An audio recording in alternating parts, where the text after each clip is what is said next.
It gets buried. The shit gets buried. I'm like, Happy Friday, folks! Thank God it's Friday. Hey. Yes, Russ is scrambling to make sure that he doesn't hear my voice twice. I don't know where it is. I think I closed it. Don't worry, you'll find it as soon as you hear my dulcet tones. Yeah. We'll be talking about Game 1, the controversial Game 1 of the Eastern Conference Final, the upcoming Game 1 of the Western Conference Final. Tonight is a night off, which, you know, everybody's covering the game.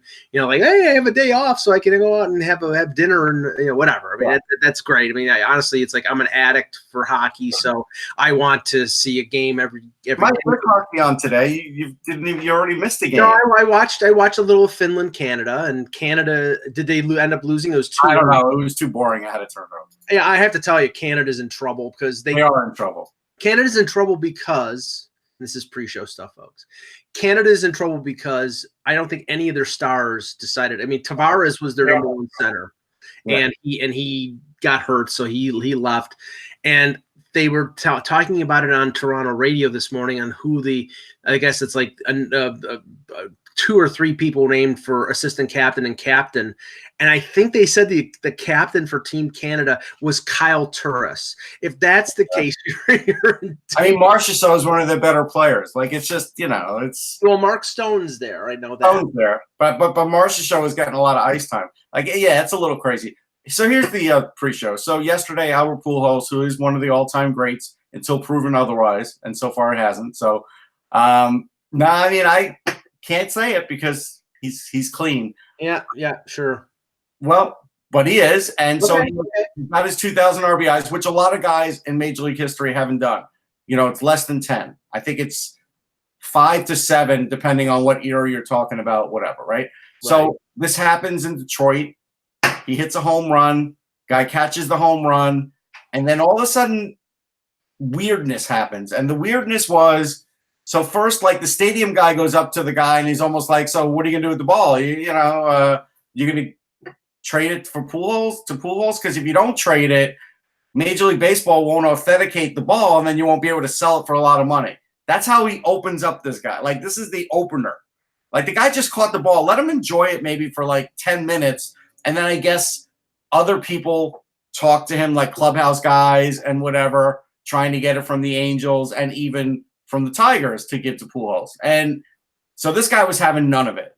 And this guy eventually said, look, I don't want any money for it. I'm actually going to now just take it home and either give it to my brother or give it to my son because I have a kid due, like, I think in a month.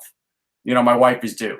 But they could have probably gotten the ball had they just handled it correctly. And so I've always thought about this situation, right? Because I told you, within a couple rows of catching the first home run at Citi Field. And it hit some guy like 2-3 rows behind me. I have a picture of it still somewhere, probably broke his finger. He doesn't even hold on to the ball. It skips to somebody else. You know, years from now, somebody would buy that ball on auction. So 2 things come up. The first thing is about the Major League Baseball thing. Don't believe what they're saying. That may be true as far as what they're saying for authentication and chain of custody. But guess what? You have a picture of yourself at the game with a ticket stub and a video of the home run. That's good enough, folks. Of you catching it. So that's good enough. They got that on television. How much more friggin' authentication do you need? Well, actually, with me jumping, I found myself on ESPN jumping, and I was embarrassed at how bad my jump was. Like, it just wasn't good. I had a big heavy Met jacket on and I got no air. Well, that you should be ashamed of, but no. Here's what I would do, and then I'll let you say what you would do. Okay. What I would always do is want to just shake hands with the player and get a signed bat from that player and maybe one other player on the team like I like. So, like, if it was the Angels, hey, give me a signed bat with you and Trout. It could be your game model or his game model. I don't care. Shake my hand after the game. Let me take a picture. The ball's yours. That's all I would do. That's it. Well, and I can't remember exactly what the fan got, and I know that he got a ton of criticism afterward. But the guy who caught Derek Jeter's 3,000th hit, which was a home run, he hit it off David Price at the stadium. Yeah. And everybody's like, "Oh my God, this is like winning the lottery that you caught this ball." Yeah, the guy ended up like trading it.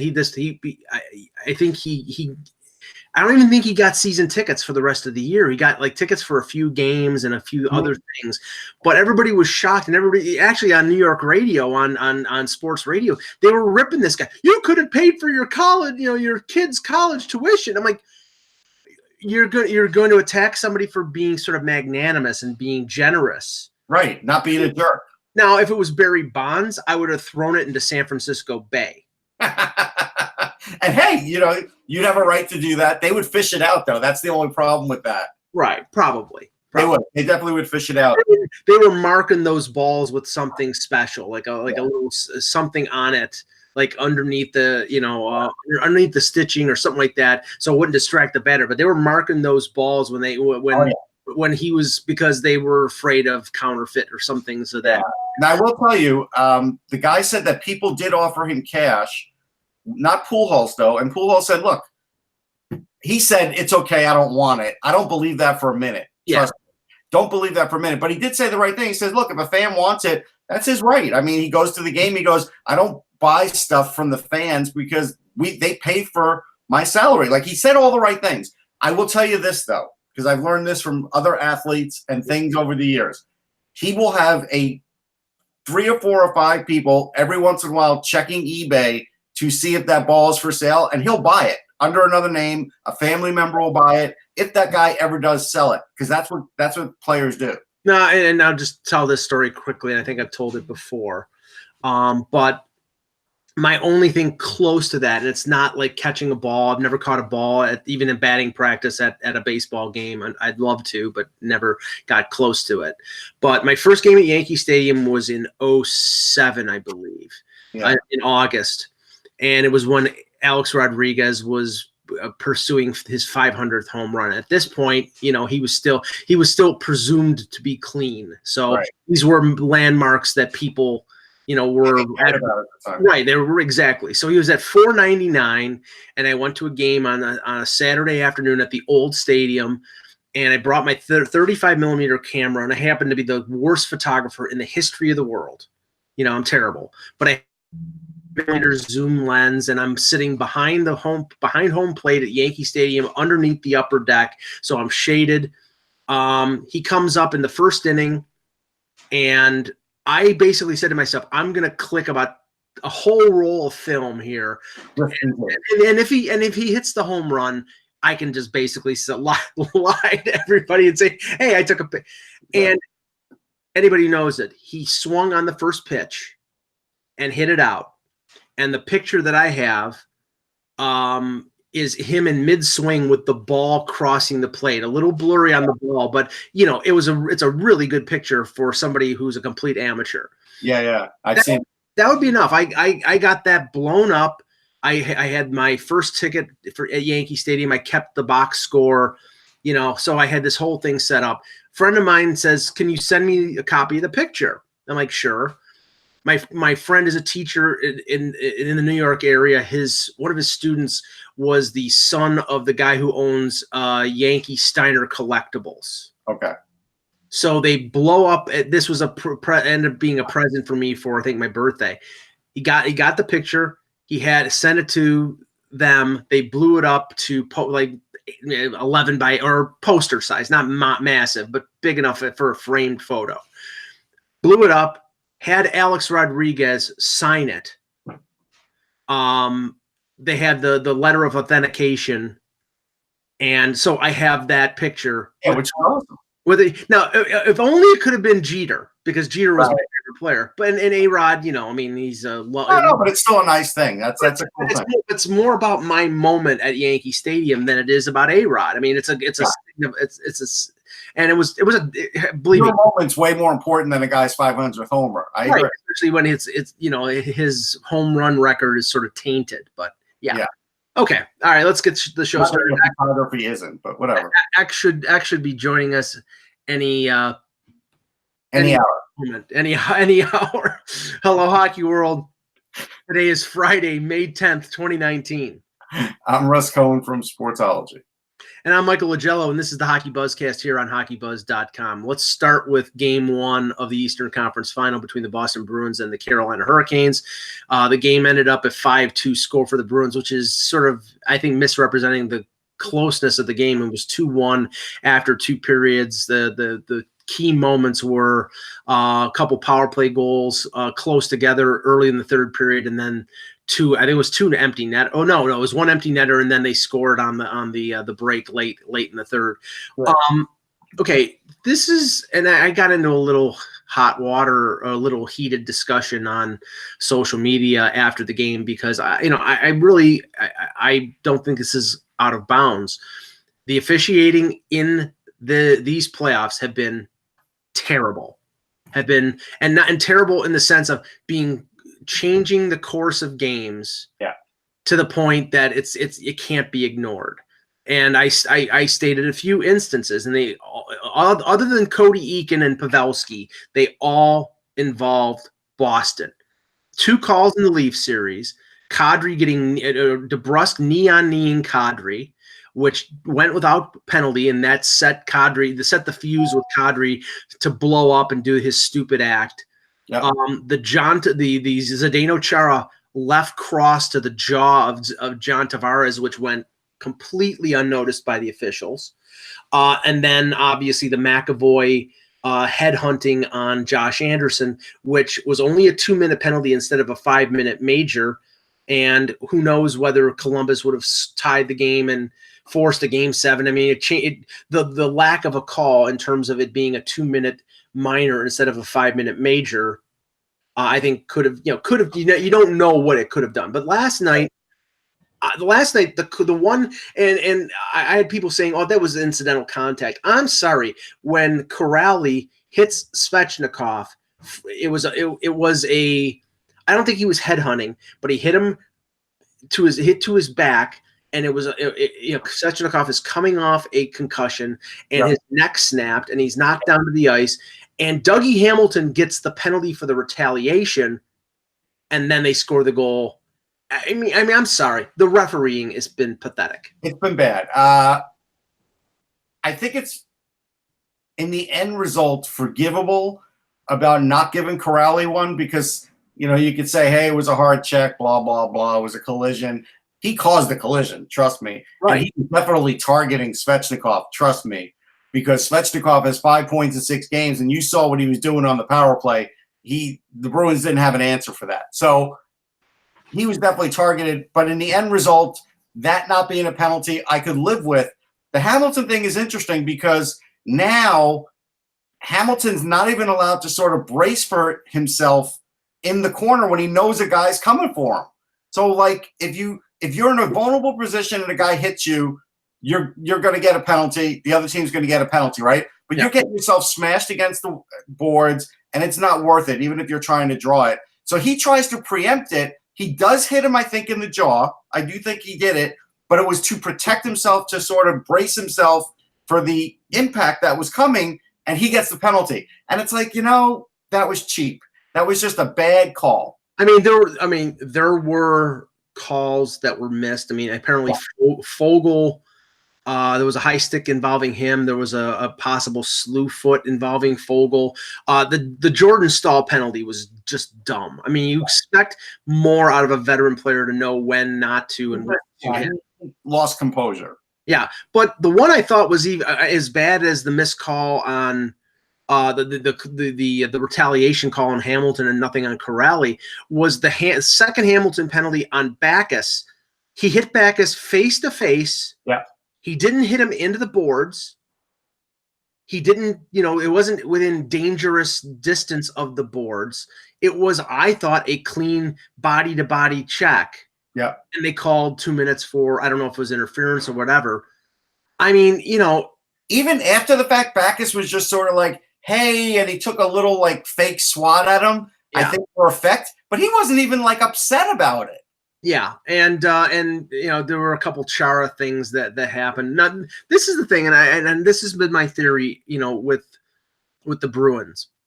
When you play the type of game that the Bruins play, and they play more physical, and they play, I would say, borderline, but not dirty, but just borderline. They're a physical team. That's their MO. That's fine. I actually like physical hockey. But when you play that game, the officials are conditioned to you playing that game. Yeah. Whereas Carolina they're not conditioned to that. So if Carolina steps up their physicality against the Bruins to match what they're doing, they're more apt to get penalties because they're playing outside of the norm that they usually play. It shouldn't be, but it does seem that way. Let me ask you this. The Marchand play where it looked like he maybe set a pick, maybe not, and I forgot who we ran into. Did you think that was like an interference call? Based on the lexicon of Marchand penalties and incidents, that was tame. Okay. So maybe I would have let that one go. Then we go back to this. Players have gotten really good, Marchand included, at disguising these dirty plays, what they're doing. Yes. So the referees get fooled. Are we all in agreement on that? Yes. And, you know, the call early in the game, that was sort of a turning point because the Bruins scored early. I didn't see the Camper goal, but apparently it was just, you know, but they're up 1-0, and I think it's Corrali and Brock McGinn go in near the Bruins bench, and McGinn hits Corrali, I think, like here, but the follow through hits his jaw, and Corrali decides he's going to give him a little comeuppance and essentially tries to take McGinn's head off with a punch. Yeah. I don't think McGinn embellished. I think that was a punch to the jaw and he snapped back. And that was Corrali, you know, being stupid and retaliating. And right off the face-off, Aho gets the shot and they tie up the game. Yeah. So, I mean, I think this series, I mean, I would, like I said, I picked. Do you think the one call, and we both were texting about it, was the factor in the outcome of the game? I do, because, you know, they couldn't tie it up after that, Carolina, and then eventually gave up the empty net goals. So I do think it was a factor. I have to say that. And I hate saying that, but I do think it was. Yeah, and I don't know. I mean, some people were basically saying I'm wrong. It was like an pro Toronto, anti Boston. I'm like, no, you don't understand. I have a lot of respect for the Bruins. Yeah. You know, they've beaten the teams that I cover 3 times in the last 6 years. You're dumb if you don't have respect for them. But they play on the edge, and when they play like that, you would expect the referees to be able to say, okay, you can't do that, so we're going to call this on you. Keep everything in line. But I think what they've been doing. Sorry. What the Bruins what they've been doing is they've been taking advantage of the fact that the referees know that they're going to play that way, and they're pushing the envelope to the point that they're getting away with stuff that they shouldn't get away with. Okay, now I have a goaltending question, and I've been waiting for like literally the only goaltender we can get a hold of, Eck. Hi, I'm really sorry about the delay. No, it's okay. So here's my goaltending question for you. In that game, the Bergeron goal, even though, like Mike said, it was a tic-tac-toe goal, Mrazek had it lined up, and if he didn't move, he actually would have made a kick save on it, and he seemed like he overplayed it, and he moved to the right, and he gave Bergeron just enough space to score, where if he'd have just stood pat, he got right. So funny, I thought that, and here's what I think was going on. Okay, so like we talked about before, Mrazek may or may not be injured, right? We know that for sure. You know, he's injured. He's injured. He's injured in some way, shape, or form. Yeah. Mrazek's normal play is like that typical, you know, finish that split butterfly thing where he's on the ground. You know, with Bobrovsky does the same thing actually. Butterfly. You know, it's the extreme butterfly where they do where on plays like that, tic-tac-toe plays like that, often you'll hear it like one skate on each post basically and be doing the splits down low. Mrazek, when that goal goes in, his pads are together. So the weird thing about that to me is that the pass goes across, you know, and then back and forth. And I mean, even like it might even be worth watching because I was looking at him like, why? Well, why keep his pads together in like a stacked almost situation, you know, where they're down, you know, like this in front of him as opposed to being out like this. So having him down like this in front of him makes me wonder, you know, if he's not willing to do that splits type thing, maybe there's something going on there because I mean, moving back and forth. The indication was during the Islanders series that the injury was something like a stomach muscle or something like right. But it could be, but that kind of stretching, I mean, that could be anything, you know what I mean? And it's like that, you know, when you're doing that kind of stretching down low like that, it really literally could be anything. But I'm not going to bury Mrazek for that one because it was on.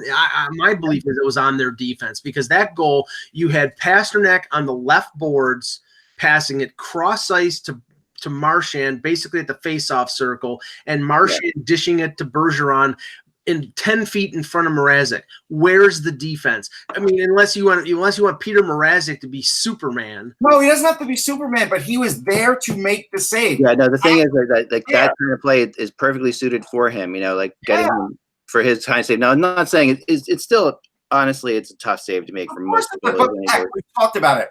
This is the Stanley Cup playoffs. This is the conference finals. You have to make a miraculous save or two if you want to go to the Stanley Cup. Especially low, especially on a low shot with Mrazek. That's the other thing that came to my mind. The way it looked, it was down low. And to me, that's a really interesting thing because him on low shots is usually impossible. Mrazek is like Bobrovsky is like all those guys. Do you really, honestly, truthfully want to shoot high on them? In situations like that, and the fact that it was low, the fact that his pads weren't stacked, the fact that he wasn't splitting. The fact he wasn't splitting. Doing the splits there, it does make me wonder. I have to say. Yeah. Well, yeah, I mean, we won't know until after the playoffs what the extent of his injury is, and he did miss, 2.5 games or two games in 2 periods. So I mean, unless he's aggravated that injury, you're going to see him in game 2. So, I don't think they're going to go back to McElhinney unless he is debilitated by the injury, whatever it is.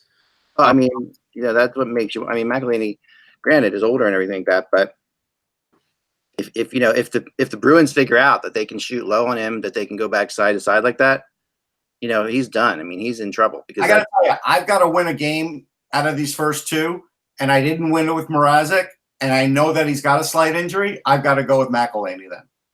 Well, and again, we're never going to find out any details on injuries until later on. But I have to say that I think the Hurricanes took a chunk out of the Bruins yesterday.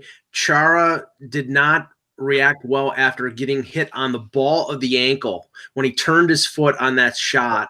I think it was Falk, but I'm not 100% sure who was the point guy who let go of the shot. But he blocked it with on his ankle, and he hobbled to the bench. He went down to the dressing room. He came back, and I mean, I really didn't notice him that much after that.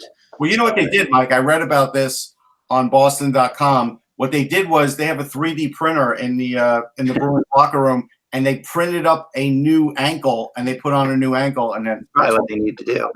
I want you guys to watch this go for a second because I'm just bringing this up for a second. Oh, that was good science right there. We've all seen it, but it's absolutely, to me, like watch Mrazek's movement on this play. Yes. Because to me, this is really suspicious. Okay. As best as it can here. Here we go. Pasternak to Marchand. Yeah. I mean, the whole thing, it really is like clear to me, especially you'll see it in slow motion, like the way he would normally move is not happening on this play. Like he's not going. Okay, we'll watch the replay again. But I'm saying here, you've got 2 cross ice passes and then the shot. But he was there. That's the thing. Okay, because so here he is. I'm gonna try to stop this when I can here. So, but you see, like all not right there. Okay, back there and slid to the other side. Why? He was there. Right. Because he had to cover Marchand shooting. That's why. Right at this point, Mrazek's left leg here. Okay. Yeah. The normal play for Mrazek is to slide, to do a split across. Yeah, but his left leg is tucked under him as he slides across. Yeah, but you take yourself out of the play if you slide across. No, you don't. No, you don't, because that's his normal slide across. It's not. I mean, no. What I'm saying is the split across. He sort of does it here, but that's not a full split for Mrazek. I will agree. Then his legs are together, and then when the pass goes back. So in his normal split, he doesn't really have to move. Russ is right; like he's in the right spot there. Yeah, and wait. So stop it there. So Eck, basically, my point is to counter Mike. I am going to cover Bergeron on that. If he makes the next pass and the other guy tips it in, I can't stop it anyhow. Oh, yeah. I'm sorry. You're passing it to Marchand. Marchand's at the bottom part of the face-off circle. He's very capable of going top corner. If you've got does it flag off Slavin's foot on Bergeron's shot too? Like it's hard to tell because of the thing, but it's like Bergeron's basically. I mean, I didn't see. I didn't watch the replay that closely, but. I don't think so. No matter what, Mrazek should be down in the splits, in which case it doesn't matter. But again, it's up to the It's up to the defense to be able to block or Sure. block one of those passes, and they didn't, and No, they but hung out to dry.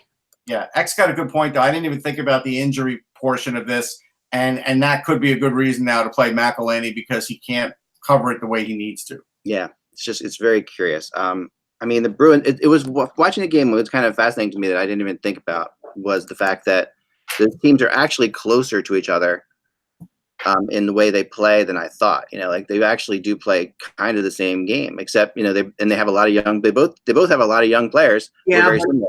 I think Carolina showed last night that they're faster. They don't have the top line. No.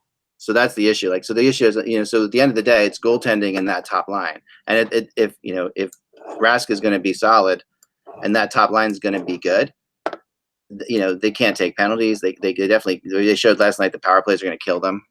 That's going to be clear in the series. I mean, Carolina, in spite of the fact that they scored last night, Carolina's power play in the first 2 rounds was abysmal. I think it was like 3 for 34. So right. They're going to need to they're going to need to improve. And that's surprising because you got Hamilton and you have Falk. You have 2 pretty good power play quarterbacks. But it was without Svechnikov. The minute Svechnikov is back, they score. That's what I'm thinking. I mean, yeah, that's true. I think big difference, Mike. That pass from Svechnikov was unbelievable. Yeah. Did anyone else hate what I feel like was the Svechnikov fake injury? Like when he gets that was not fake. No, that was I don't know.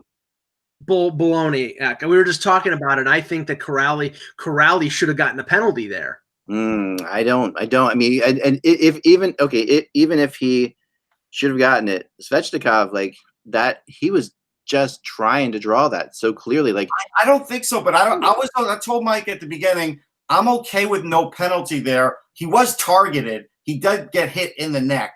Like the puck wasn't there. There was no reason to hit him, but he wanted to hit a guy, so he hit him in the neck. I think honestly, Svechnikov was a little dazed because if you watch him when he went to the bench, he took a sigh, like he blew some air out, like he maybe was a little dizzy or something for that moment. So I do think he was stunned for a second. It's highly possible, and I really shouldn't. The thing I'll say about this, the only reason I say what I say, and I have no way of knowing because I'm not going to sit there and tell you that he's faking it. But when he goes down, and I don't have the highlight of it, when he goes down, he is looking around immediately for the call. Sure, they all do that now, though. But not when you're hitting the head. If you just came back from a concussion, like to me, like that to me is like, and then when he gets back to the bench, it almost feels like he's uncomfortable that he tried to draw the penalty. Like it almost feels like that's just another way of viewing it. That could be completely and utterly wrong. No, I don't think that that's the case. Yeah, I didn't think so either. But you never know. But we're all pretty much in agreement that the refereeing took too much of a toll on this game. Yeah, it did. On the outcome. It did. I think, and basically, I said last night after the game, I said, the NHL is basically telling the NFL to hold their beer. Yeah.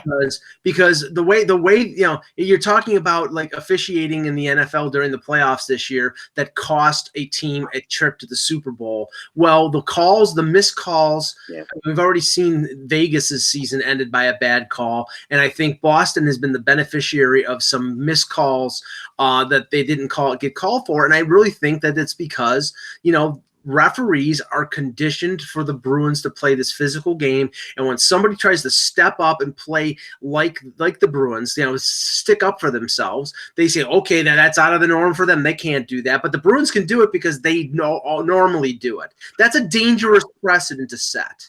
I'm going to do a Svechnikov side on that because I don't buy that. My thinking here is more along the Dougie Hamilton. It was more of the Dougie Hamilton penalty.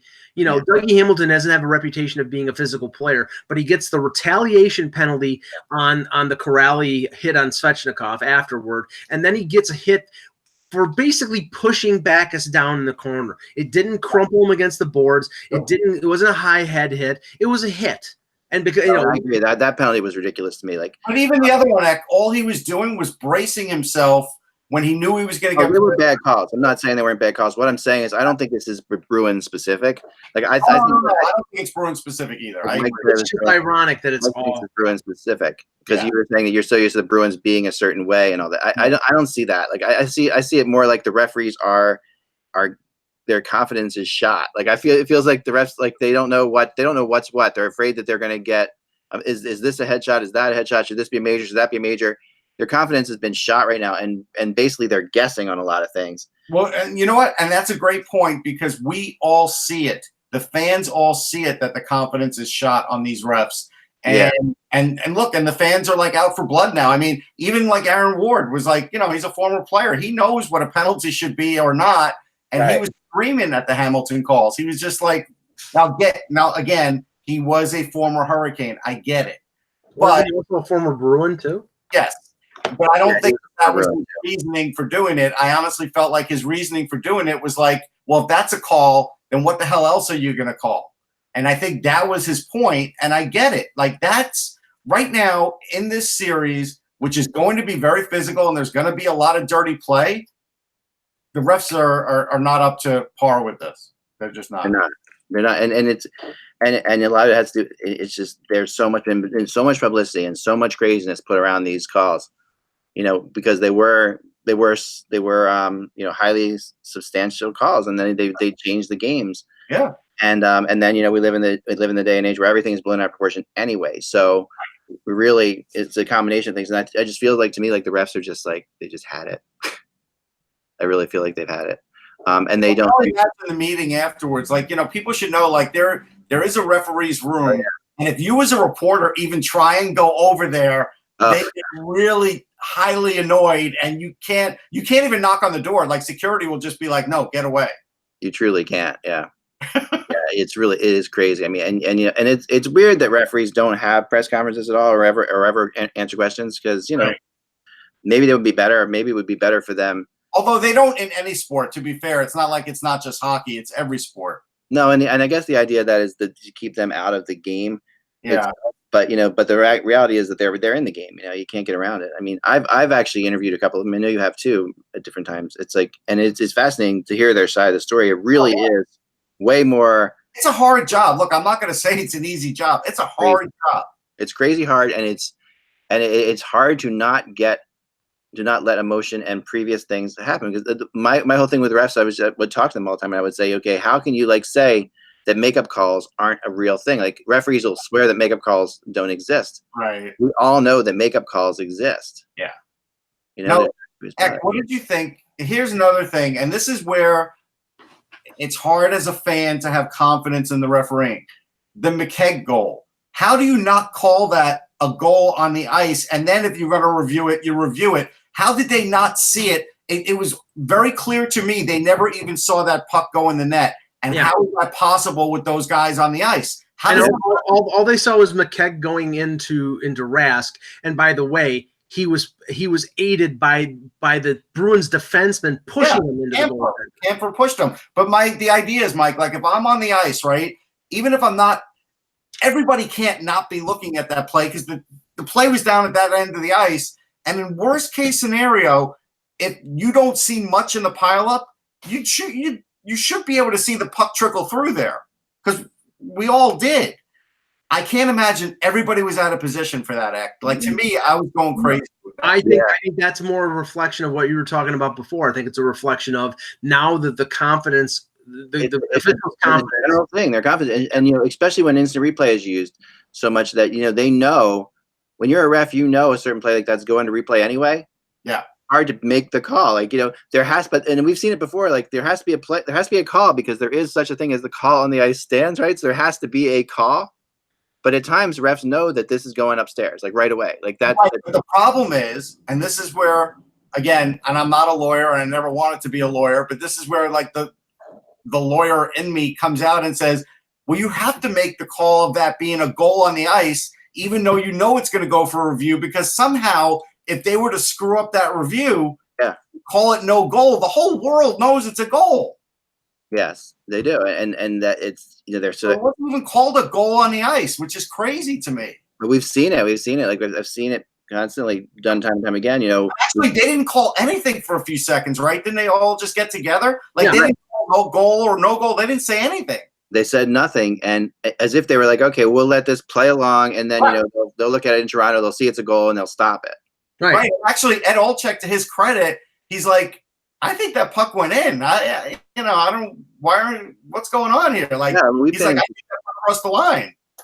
We've been in situations like that too. Like, you know, when you're at the game and you're like, wait a second, that was definitely in, because we're down. Our press seat is down right near one of the goals. You get a really good view of that goal. Oh, like that Dustin Lead shot. I was down at the other end of the ice, but I thought it went in. I know. Yeah. No, it's crazy. We've seen it for sure. There's no two ways about it. I think it's going to be a good series. I mean, I think last night you saw both teams. I think you definitely saw a little bit of the layoff from Carolina in the first period, but then you saw them just explode in the second period and just looking like, you know, amazingly solid. And Boston showing again that they find ways to win, which is what they do, right? So the Bruins found a way to win last night. They didn't play a great game. Carolina didn't play a great game either. It was a kind of a rough game, but the Bruins found a way to win. So to me, that's how you look at it. But I think I also want to talk briefly about the World Championships. We won't talk a lot about it, but you know. Well, I was just going to mention this, Zach, because and checking what the final score of that game was, Finland beat Canada 3-1. Yeah. Russ Kako scores 2 goals for the Finns. So incredible goals, like not just goals. Oh, I know, but I'm saying this will immediately spark the same debate that happened 3 years ago when Laine lit it up at the World Championships, and everybody's saying, "Oh, Laine is going to be picked ahead of Matthews." Except here's the difference. The difference when we're playing these games is players are playing at the end of the season, so they're not, you know, as motivated as they were when they were in the NHL. Do they want to win? Sure. Are they checking? To some degree. So when someone like Kako is in there and he's a young guy with legs like that and they can give him a stretch pass, there was one guy that tried to get his stick in there on him and couldn't do it. But if that was the regular NHL game, he probably would have gotten tackled, to be honest, because the guy was right on him. But, hey, Kako's big. He made a nice play and he made a nice move to put the backhand in. But I can't get crazy about anything that goes on at the World Championships because at the end of the day, it's like 50% of what NHL hockey is on the bigger ice. Yeah, the bigger ice is such a huge difference too. I mean, this isn't going to be a few years ago where here's the Kako goal real quick. I can show you guys again. It really is worth seeing. It was people are asking me like, is Hughes still going to go first? The Devil tweeted out Jack Hughes' assist the other day in a prelim game. So. Right. This is not going to be, you know, this is, like I said, you know, it's not going to be a couple years ago where they decided Nico Hischier over Nolan Patrick, because essentially, you know, and Russ, you can talk about this. They were even. They were sort of even in terms of who was going to be picked. They were, and I learned after the fact, and Eck knows about this too, that they like both players.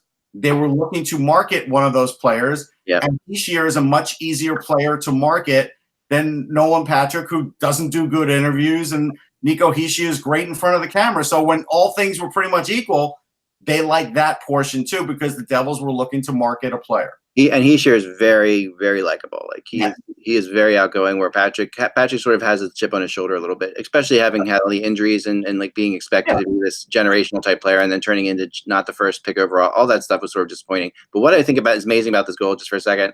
Again, sorry, I'm going to go slow motion here. If you watch this kid, like the control that he has and the concentration he has at full speed on one leg now. Oh yeah, that's just an amazing goal. I mean, it's a great goal because you're right. I mean, this is Matt Murray he's going against. Okay, this is like an NHL goalie on one leg with one leg up. He makes that turn and deke. Yeah, that's a full speed is crazy. He's a great talent. There's no disputing that. But I mean, honestly, look at what Jack Hughes did at the World Junior this year when he was hurt. He still was dominant. Oh, I don't think there's any question that Jack Hughes is going to go number one. But I just think that what we're seeing here is that we have another awesome player. I don't have a video of him. Chris Peters did a nice job on Twitter letting us know about it. In the prelim game, when Jack Hughes set up the goal, he set up JVR for like a tap-in because the play was so good. And you know JVR is always there for the tap-in. Like yeah, for sure. No, I agree completely. It was just he is so.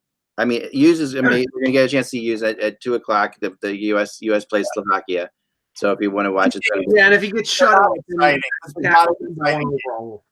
what's going on there, Bill? No, I'm sorry. Mike, go first. I was just to say, and if Jack Hughes gets shut out, then all of a sudden Kako going #1 to the Devils will be like on Twitter under the trending side of the Twitter page. I mean, come on. I don't think so. Somebody might do it. There'll be some people that'll do it for effect, but no, I don't think so. But all I was saying is it still was a boring game. Like the Kako play was great. Oh no, but Canada did not look impressive. A lot of dull stretches. Like these are. When you're watching NHL playoff games and then you're asked to watch this, I would rather watch, I'd rather watch, Prince Albert play the Vancouver Giants than watch this game in the World Championships. I'm looking forward to the Calder Cup Eastern Conference Final more than the World Championships. There's a little more emotion there. And by the way, I have to tip my hat to the Charlotte Checkers Twitter feed for doing the massive troll job on Drake. Offering Drake tickets to Game 1 of the Eastern Conference Final in Charlotte next Friday because Drake is known as a curse. Right. So they're basically inviting Drake to come over to curse the Marlies so that he has the same effect on them that he had on the Leafs, that he had on the Raptors, et cetera, et cetera. So yesterday, Eck, I don't know if you caught it. Seattle was a little bit of a force on Twitter. They have like a logo, a stand-in logo now, which is just like a placeholder. And they also were putting out a survey as to what you think their name should be. And one of them, I think one of them said teams that eats Canucks, something like that. And and that's pretty good. Like they're not even in existence yet. They're going to be a lot of fun. And the people, I know a lot of people over there, they're going to be a lot of fun. It's a hip group that's running that whole thing right now. I have a really good rivalry with the Canucks fans there. Oh yeah, I'm 100% in favor of, and you know what that means. What I think that means, because the Canucks logo is a killer whale, right? Yeah. So what's the only sea animal that battles the whale? Shark. The Kraken. The Kraken, which is like because what whales? Not real. It's not real. No, Kraken are real. Kraken. Well, this is the thing. Kraken are giant squid. Basically, is what people think that Kraken are. I have a son who does this all the time, so this is I know. So basically, the Kraken was a giant octopus-like creature. Okay. No one knew what it was, but the giant squid, which has only been videotaped once, and but it does exist because they wash up. That is considered to be the Kraken, and the giant squid fights whales. That's what it's like. Squid. So the Seattle giant squid. I think they've got to be. That's a great name, Mac. Good job. Seattle Kraken is the name. It's got to be the name. I mean, nobody would understand it. No, I don't like it. I know what Krakens are. I think it's terrible. Oh, come on. No. I'd rather have the Seattle Sasquatch. I like Sasquatch too because I'm a Bigfoot fan, but as long as it's a cryptid, I'm pretty much okay with it. But I think it's got to be one of those two. It's interesting to see what the colors are going to be because it doesn't look like they're going to have green in their color pattern, which everybody thought they would. And that'd be surprising because they really have gone. That's been there. That's that weird color green. The junior team has green in it. Well, the soccer team. When you go to Seattle, the Mariners have that weird looking tealy green thing. Yeah, that's all you see. Like I went with my wife to Seattle last year. All you see in Seattle are soccer. That Seattle soccer jersey out there is so hugely popular. People wearing them everywhere. So yeah. I think it's Seattle Slugs because of all that rain. There's as many slugs there as people. It's true. Although it's funny because Seattle is either horribly rainy or just unbelievably beautiful. Like there is no middle ground in Seattle. No, it's true. There's incredible weather there, like where you're in the mountains and it's just incredible. Yeah. Since I'm a traditionalist, apparently it's a complete non-starter that they are going to be the Metropolitans, which was their old name. I actually thought that would be good, but they're not going to go that direction. Yeah. I don't know what they're going to do, but it seems like they're really looking to sort of shake it up. And they did say that, and you texted to me yesterday, that they did interview Bill Zito. They did come clean on that. Yeah, they interviewed Bill Zito, who I really think is one of the smarter guys in hockey, and I think he's got a really strong shot at this. He also though is possibly going to return to Columbus because they're still not with John, or maybe he could even end up in New York. There's a bunch of different possibilities for Zito right now. He's definitely going to end up somewhere as a GM. I think. I don't think he's going to be a GM in New York, but he could end up in New York. He could end up as a GM in Columbus though, because he wouldn't be the GM in New York because Gordon's doing a good job. Right. If JD was to leave and the current GM is moved upstairs to president, it's possible that Zito could end up GM in Columbus.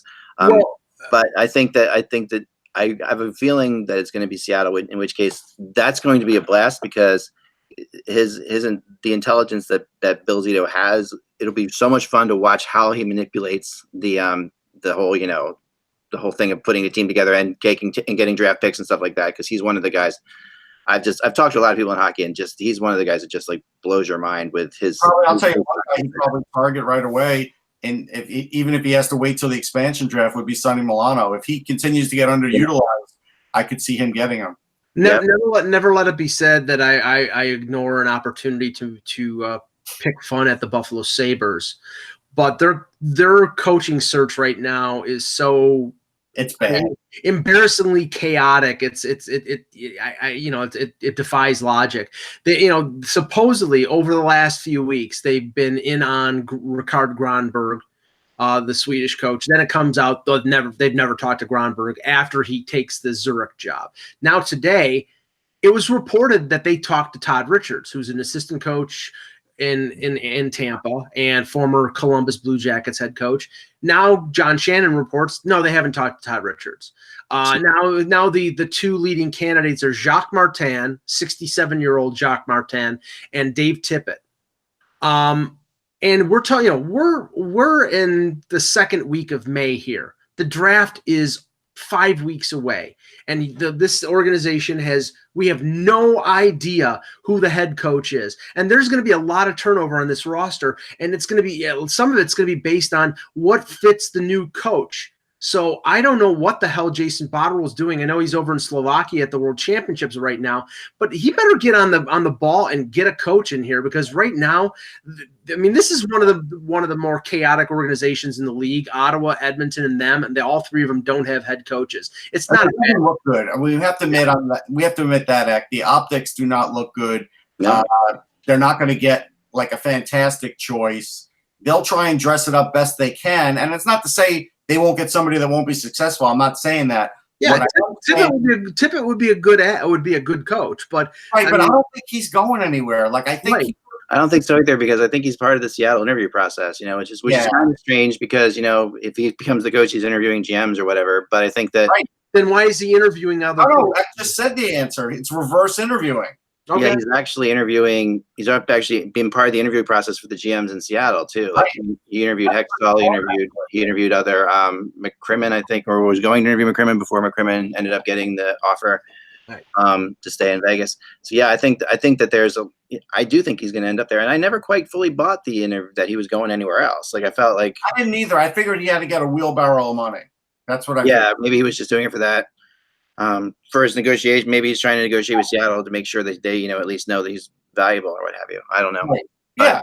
Because he probably hasn't settled on a salary or anything yet with them. So, and that is a good point, because that's like if you're going for a job as a computer programmer, and like let's say Mike just gets hired for X amount, you've set market value. So like with AV and these other coaches, they're sort of setting the market value now. So yeah, Tippett probably did just get a raise based on these other guys getting hired anyhow. Oh yeah. And you're going to see some serious numbers going up to these. I mean, the money that coaches are getting right now is crazy, and it since Babcock has really changed everything. But it's escalated. It didn't escalate as much until just recently. Now McClellan's making $5 million, Vigneault's making $5 million. Quenneville, I think, is making $6 million, or it's closer to $6 million. So Babcock was basically double of almost everybody, and now it's getting a little closer. Yeah. Now Tippett won't get Babcock or Quenneville money, but he'll get something close to the Vigneault money. Yeah. Yeah. He's not quite at the level of Vigneault either, based on where he's finished, but he also has never really had a team. So I could see Tippett getting 4.5 a year. Yeah. No, for sure. All right. Moving on. The other thing, and I did watch the Russian game too with Norway. That was a blowout as expected. Although Russia always makes it look difficult, and I'm not going to waste my time. It's frustrating. But I think that the only game. I mean, I do enjoy this tournament more than you guys do, but because I actually like seeing bizarre teams play against NHLers, just because I like the underdog story of it all. Like seeing Norwegian guys score against Vasilevsky definitely gets them really excited. But it's funny how once in a while you get someone like Zuccarello who played in the World Championships. You get signed. There's definitely those players, but it's so fleeting. Like I've got to watch hours of hockey to see that. I know. And honestly, the teams this year have moved ahead of the normal curve and signed those players before the World Championships. Yeah, because they're Mikhail was somebody knows everybody now more. I mean, it's weird that Thoresen is still playing for Norway. Like Patrick Thoresen is still I'm sure he's not blocking any shots in his balls anymore. I know he's 35 years old. His dad's the coach of Norway. Yeah, it's just that's actually the most famous. That is the most famous moment that we can remember. All right, let's move on to the Sharks and Blues before we get out of here today. Right. Yeah, this one. Why don't you start, Russ? Okay, so I look at everything out on the table, and we know that the Sharks have more experience. They've been there. Although it's funny, I heard somebody say the other day, well, a player, it may have been Marlowe, and maybe he was misquoted, Joe Thornton deserves a kick at the cup. He had a kick at the cup, and they didn't win it. So now this would be I don't think he said a kick at the cup. I think he just said he deserves a cup. Okay, because I think the headline actually said "kick at the cup," or somebody said it that way, so that's fine. But I figured Marlowe would know better because he was on that team.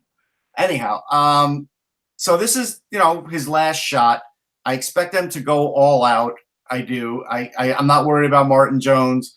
I do think Binnington's a little better though right now. There's no question about that, and there's no question that the Blues defense as a defensive unit is better.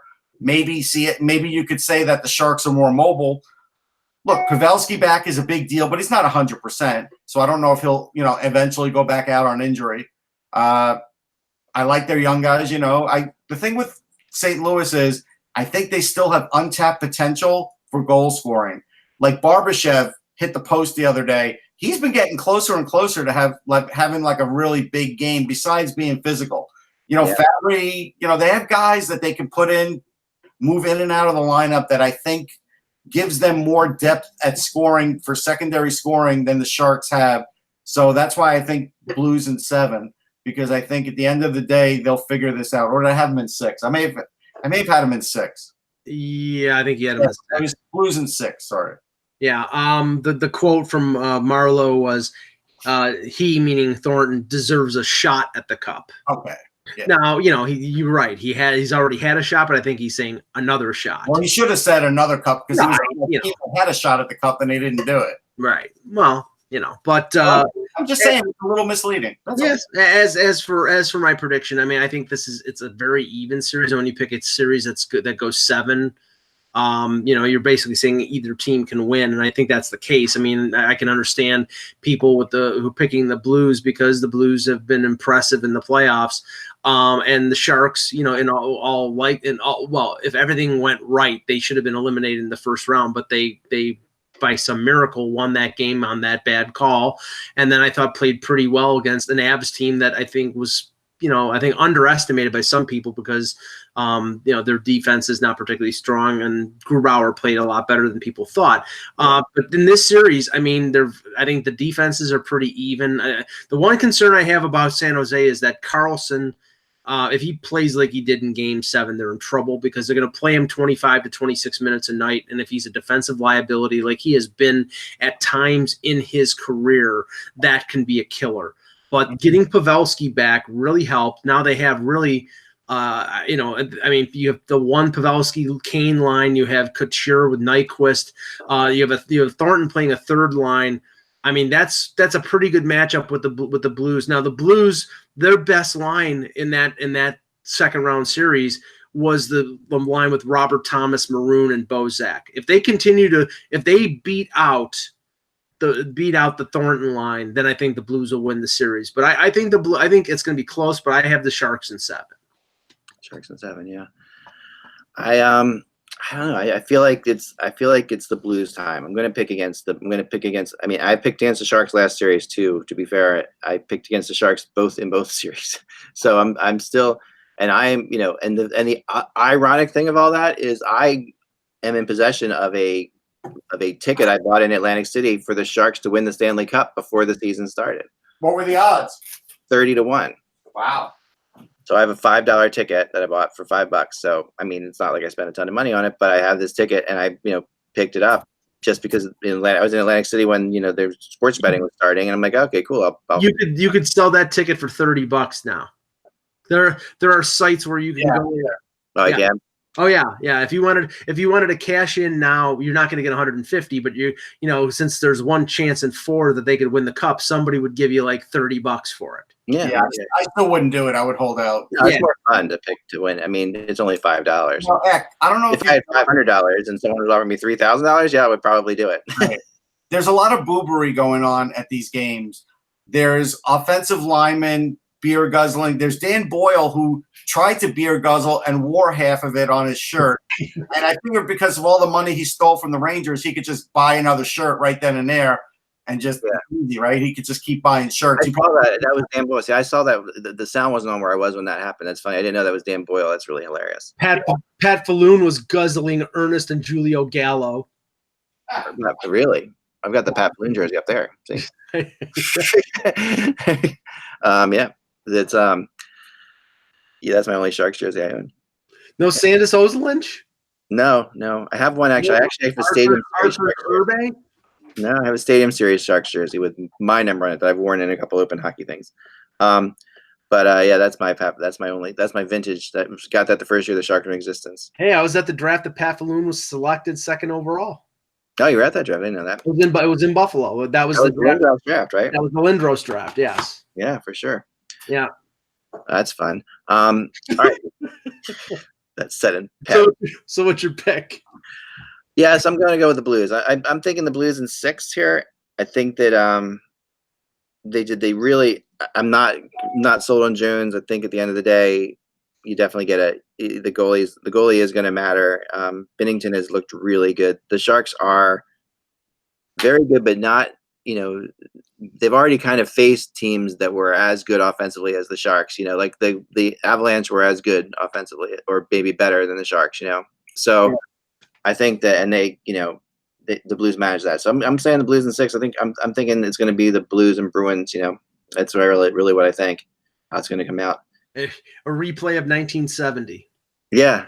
At least the flights won't be too horrible. Although I would love. I mean, like I said, I would love to San Jose. I have friends out there. My wife and I are going to celebrate our 20th wedding anniversary at the end of this month, and we spent a lot of time out there. So if the Sharks do go to the Stanley Cup Finals, we'll definitely go out there together and have some fun with that. Yeah, but, Jordan Bennington's a lot younger than Jacques Plante and Glenn Hall. Glenn Hall, thanks. Yeah, a little bit. Yeah, that was the last time they were there. I know. Yeah, it's really funny. They went to the Stanley Cup in their first year of its existence. People remember that. For 3 years, wasn't it? 3 years. It was the 3rd year. Yeah, 68, 69, and 70. Yeah, and I love that. I do. I'm with everybody who wants a new team to win a Stanley Cup. I always think that's cool. So I've already seen Boston do it. So I would be up for the Blues to take it. But we'll see. Should we take a couple questions in the chat before we end? Actually, think I've got to go, guys. Unfortunately, all right, then we'll go. But okay. I apologize for that. We will definitely take some questions on Monday. My new blog up there about the Islanders. Definitely check that out.